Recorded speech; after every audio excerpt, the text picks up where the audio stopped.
नमस्कार साथियों। आज बात करेंगे ऐसे धन की जो हर धन से बड़ा है और एक समय के बाद हम ज़रूर वहाँ पर आते हैं, उसको पाना चाहते हैं। मन की स्थिति जो सुखमय हो, संतुष्टकारी हो, ये कैसे मिलेगी? ये एक चर्चा का विषय है। बहुत लोग खोज रहे हैं, बहुत लोग भाग रहे हैं, लेकिन हमें कहीं ना कहीं कुछ ना कुछ तो अंदर से बोलता है कि हम सबको एक मन की शांति चाहिए। हम जितने भी पैसे रुपए चीज़ें मिल जाए, लेकिन हम सब कहीं ना कहीं मन की शांति ढूंढ रहे हैं। कितने लोगों के साथ हो जाएं, सब कुछ हो जाए, थोड़ी देर खुशी होने के बाद फिर से हम आ जाते हैं कि कहीं कुछ कमी है। आइए इसको एक स्टोरी से समझते हैं। एक बार की बात है, एक लकड़हारा जो है लकड़ी काट रहा था। वहीं पास में एक वृक्ष के नीचे एक साधु जो है ध्यान लगाए हुए बैठे थे। तो कुछ दिन तक वो देखते रहे कि वो लकड़हारा रोज आता और कुछ लकड़ियाँ काट के लेके जाता, रोज बेचता। जितनी उसकी कैपेसिटी थी उतनी ही लकड़ी उठाता और ले जाता। एक दिन साधु से नहीं रहा गया तो उन्होंने बोला कि जंगल में कुछ आगे क्यों नहीं जाता है, यहीं पे लकड़ियाँ काट के लेके जाता है। आगे जाके तो देख, क्या पता क्या है, चंदन है वहाँ पे, तेरा गुजारा हो जाएगा। इन लकड़ियों से तो तेरा गुजारा भी नहीं होता।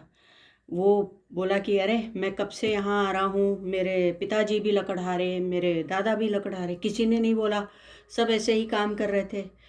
लेकिन चलिए, आप बोलते हैं तो मैं जाता हूँ। और वाकई जब अंदर जाता है तो देखता है कि बहुत सारे चंदन के पेड़ हैं।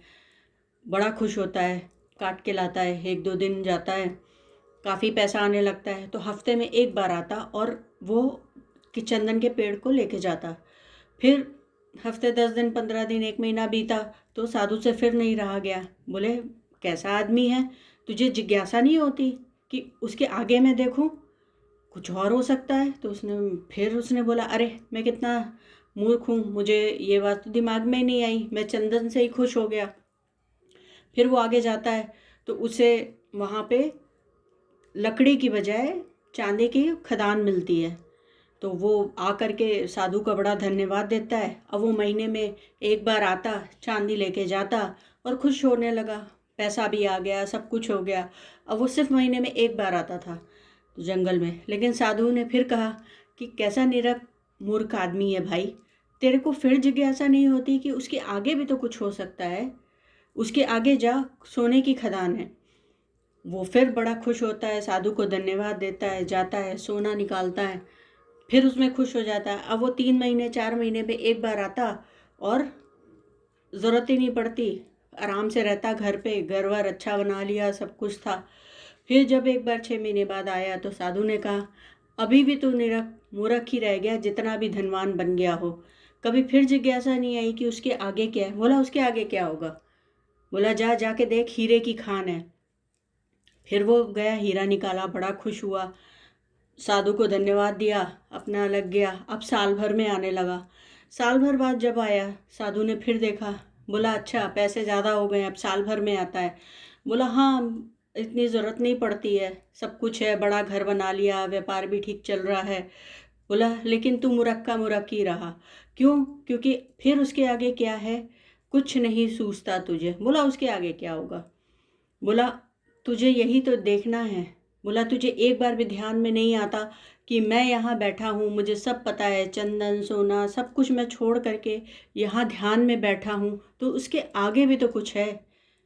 तो बोला हाँ, ये तो मैंने कभी सोचा ही नहीं कि आप सब कुछ छोड़ करके ध्यान में क्यों बैठे हैं, क्या होता है ये ध्यान? तो साधु ने बोला कि वो ऐसी मन की स्थिति जो इन धन दौलत से भी ऊपर है।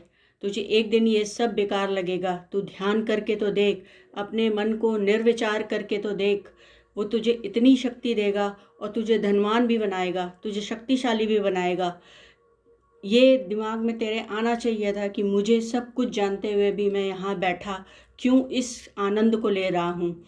तो सोचो और करो। तो दोस्तों, ये सब हम सबको भी सोचना चाहिए।